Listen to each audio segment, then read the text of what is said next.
Heippa!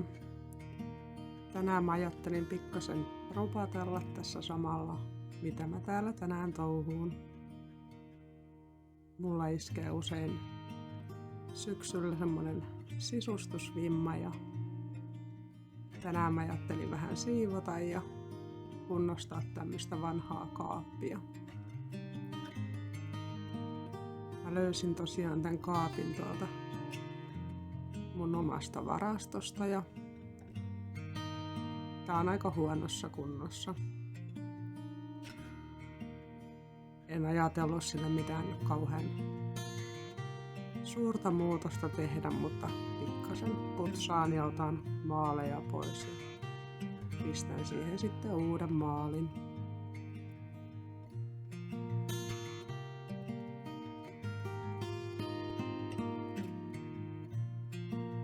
Mä tykkään usein kunnostaa kaikkea vanhaa ja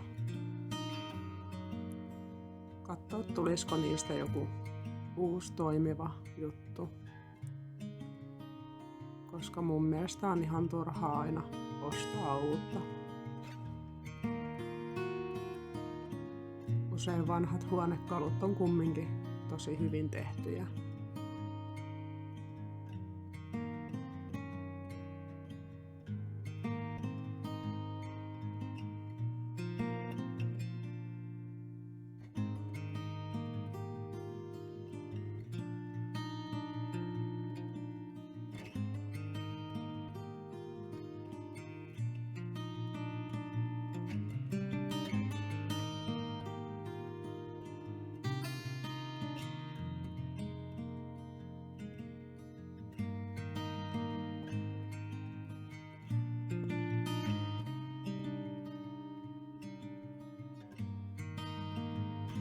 Löysin tämmöstä vanhaa maalia kaapin perältä ja mä uskon, että tästä tulee ihan hyvä tällä.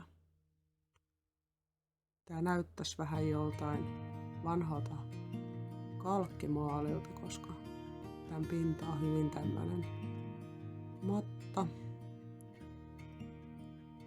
Ja tää kuivaa näin tosi äkkiä.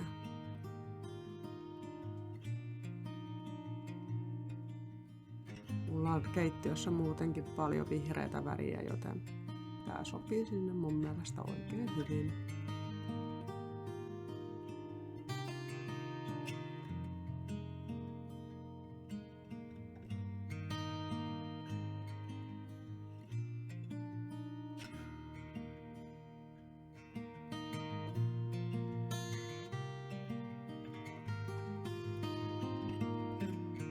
Semmonen siitä sitten tuli. Ja laatikko paikalle ja sisälle.